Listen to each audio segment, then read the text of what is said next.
través d'un grup de ball de jo vaig pensar que tenia 10 anys, que era la Dinka, i bé, el ball d'escociès ja n'havia sentit xerrar, el que passa que no sabia que Inca també se veia així.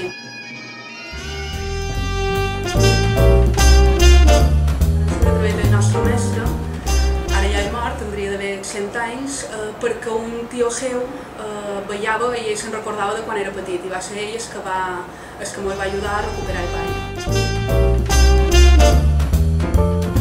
Vaig començar a ballar fa 5 anys, perquè l'hi varen recuperar l'any 91, però després l'hi varen tornar a perdre, i ara fa 5 anys que han tornat a recuperar el ball.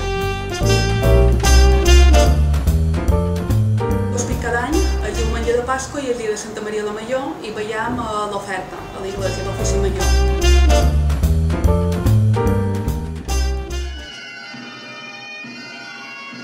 Dues parts o tres, depèn de com se miri. Primer hi ha com una introducció, que se balla en el passadís central de l'església, i després el ball en si hi ha una part individual de cada ballador, que hi ha l'escociès i una dama, i després una part conjunta de concert.